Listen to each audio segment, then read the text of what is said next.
अस्सलाम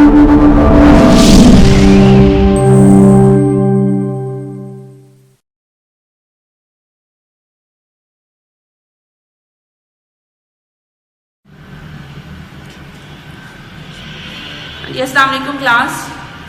हम लोग अब देखेंगे कि मियोसिस स्टेप बाय स्टेप हम सीख रहे हैं। हमने मियोसिस 1 सीख ली है और मियोसिस 1 के बाद स्टार्ट होगी मियोसिस 2। थोड़ा सा पीछे कि मियोसिस 1 कंप्लीट हुई थी जब हमारे पास एक सेल से 2 सेल बन चुके थे, लेकिन हमने तो मियोसिस में कहा हुआ है कि 1 से 4 बनेंगे।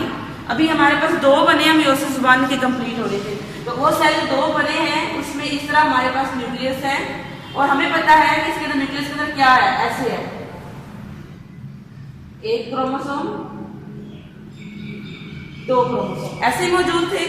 लेकिन हमें पता है कि इस वक्त हमें नजर नहीं आ रहे, हमें इस तरह से नजर आएंगे, न्यूक्लियोलस नजर आएगा लेकिन ये क्रोमोसोम इस तरह से नजर नहीं आएंगे, भी इधर भी ऐसे ही होंगे। मैं आपको शो कर देती हूँ,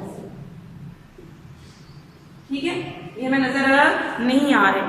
अब क्या होगा यहाँ पे, जब नेक्स्ट मियोसिस सेकंड शुरू होनी है फिर इंटरफेज आएगी।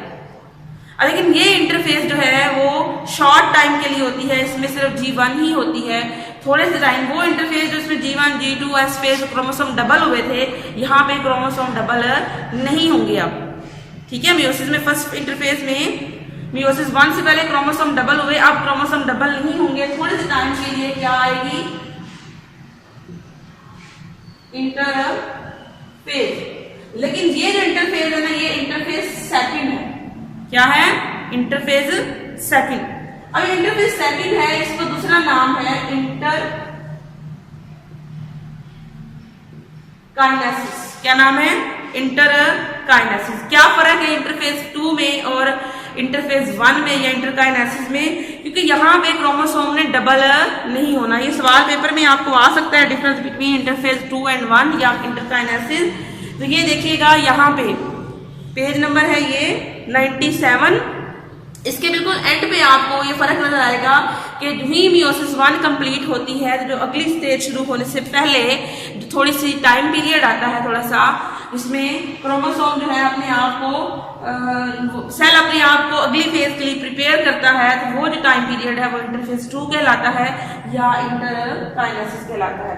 अब यहाँ पे क्या होगा, फिर इन दोनों सेल्स पर सेपरेट जो है मियोसिस सेकंड लगेगी। मैं आपको एक सेल का करके दिखाऊंगी कैसे। फर्स्ट करो, मैं ये सेल ले लेती हूँ, इस सेल पे क्या हुआ, सबसे पहले इस वाले सेल को मैं ले लेती हूँ, इस सेल पे सेम वही सारे प्रोसीजर बिल्कुल, ये मियोसिस 2 जो है ना, ये माइटोसिस जैसी होती है, ठीक है। सेम उसी तरह से सेल है, हमें क्रोमोसोम नजर आना शुरू हो जाएंगे पहली फेज में, प्रोफेज में, ठीक है, ऐसे। अब क्रोमोसोम डबल नहीं हुए, हम नजर आना शुरू होने, पता है कि क्रोमोसोम इस तरह से है, सेंट्रोमियर मौजूद है, यहाँ पे न्यूक्लियोलस मौजूद है, यहाँ पे सेंट्रियोल मौजूद है और ये नजर आना शुरू हो गई, ठीक है। जब नजर आना शुरू हुए तो क्या होगा कि यहाँ पे इसके स्पिंडल फाइबर बनना शुरू हो जाएंगे। ये प्रोफेज 1 हो गया। प्रोफेज 2,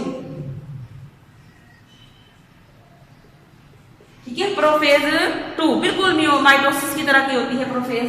यहाँ पे क्या होगा, यहाँ पे ये सेंट्रियोल है, ये डबल हो चुके हैं, ये न्यूक्लियस है,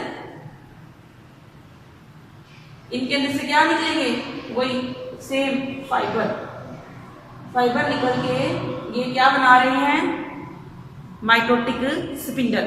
जब माइटोटिक स्पिंडल बना रहे हैं, इस दौरान क्या होगा कि ये क्रोमोसोम जो है ये आहिस्ता आहिस्ता डिसअपीयर होना शुरू हो जाएंगे। जब डिसअपीयर होंगे तो ये स्कैटर हो जाएंगे इधर उधर, न्यूक्लियर मेम्ब्रेन टूट गई, न्यूक्लियोलस भी डिसअपीयर हो गया, इस तरह ये स्कैटर हो जाएगी प्रोफेज 1 में। अगले स्टेज में क्या हुआ,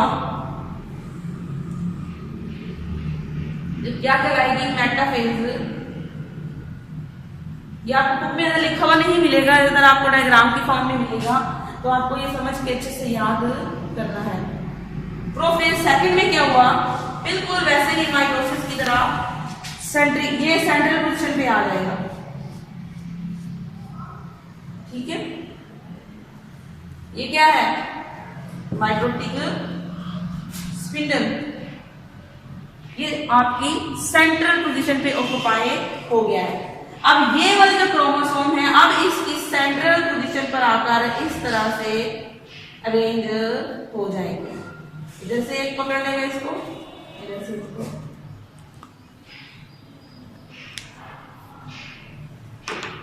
इस तरह से मेटाफेज 2 कंप्लीट होगी। ठीक है, अब देखिए मेटाफेज 2 के बाद आ जाएगा हमारे पास एनाफेज 2।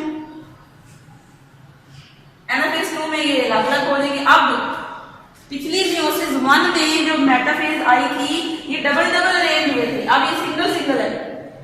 अब यहाँ पे सेंट्रोमियर टूटेगा, पिछली फेज में सेंट्रोमियर नहीं टूटा था, अब सेंट्रोमियर टूटेगा। ये है हमारे पास सेंट्रियोल, ये इसकी फाइबर। अब सेंट्रोमियर टूटेगा, यहाँ सेंटर से एक क्रोमोसोम इधर और एक क्रोमोसोम इधर, एक क्रोमोसोम इधर और एक क्रोमोसोम इधर। सेंट्रोमियर टूट गया ना, लेकिन वही बात कि हमें इस तरह नहीं दिखाना, हमें इनको झुका हुआ दिखाना है, थोड़ा खींच रहे हैं ना ये।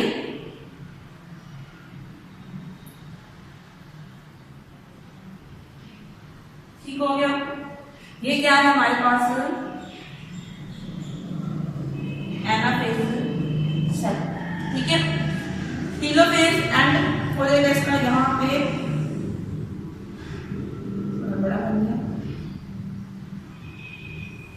ठीक हो गया। अब ये अपने अपने पोल पर पहुंच चुके हैं। एनाफेज 1 में जब पहुंच जाएंगे तो टेलोफेज में पता है क्या बन जाएगी, सेंट्रियोल, ये वाला सेंट्रियोल बाहर आ गया, न्यूक्लियर मेम्ब्रेन बन गई, न्यूक्लियर से बन गया, और ये क्रोमोसोम इस तरह से एक दो, इस तरह इसका भी बन जाएगा, ये वाला सेंट्रियोल बाहर, ये और ये इसका सेट, ये भी बन जाएगा। ठीक हो गया। अब ये जो बन गए, अब एक सेल से ये दो बन चुके हैं, लेकिन अभी हमने इस सेल पे किया है। अब जरा बात को गौर से सुनिएगा, इस सेल पे दिया तो एक सेल से दो बने, अब इस सेल पे भी तो सेम प्रोसेस होगा ना, क्योंकि पिछले फेज में दो सेल बने थे। इस सेल पे होगा दो, इससे दो बनेंगे, इस सेल पे फिर सेम प्रोसेस होगा, फिर इस सेल से दो बनेंगे, टोटल कितने हो गए, 4। तो हमने जो फेज जो मियोसिस के स्टार्ट में सेल लिया था, फिर से अपने पिछले लेक्चर में देखिएगा दोबारा से कि मैंने आपको दिखाया था यहाँ पे 4 क्रोमोसोम लिए थे इस तरह के, एंड पे कितने बने, 2 रह गए ना, हाफ हाफ। तो इस तरह जब मियोसिस है, डिवीजन मियोसिस की होती है, तो एक सेल जब डिवाइड होता है तो 4 डॉटर सेल बनाता है। जब ये भी डिवाइड होगा तो ये भी 2 बनाएगा, टोटल कितने हो जाएंगे, 4। जब 4 बनाएगा तो हम कहेंगे एक सेल से 4 डॉटर सेल बने हैं, और उसमें क्रोमोसोम की तादाद क्या है, हाफ है। इसको जरा थोड़ा सा और देखिएगा, आपको डायग्राम से बड़ा अच्छा समझ आएगा। तो देखिए, ये आपने स्टेप बाय स्टेप डायग्राम यहाँ से करनी है। जो क्रोमोसोम इस तरह इसने बनाए, इसको देख के बनाएंगे, कुछ मेरी इनको डायग्राम्स को ध्यान में रखेंगे तो आपको बनाना आ जाएगा। ठीक है, अब यहाँ पे स्टेप बाय स्टेप सारा मैंने आपको बता दिया। अब ये देखिए, हमारे पास ये 2 सेल बने थे मियोसिस 1 में, फिर मियोसिस 1 में ये एक सेल, ये वाला, ये है, ठीक है, ये मेरे वाला, ठीक है, और मियोसिस 2 में ये वाला दूसरा सेल बना था, ये वाला, ये, ठीक है, ये वाला है। मैंने आपको एक करके दिखाया, लेकिन यहाँ पे बुक में आपको नजर आ रहा है दोनों दिखाए में। ठीक है, तो आप देखिए, इसने पूरा प्रोसेस सेम किया, इससे सेम इसी तरह इसने भी किया। 2 इससे बने और 2 इससे, टोटल कितने बने, 1 2 3 एंड 4।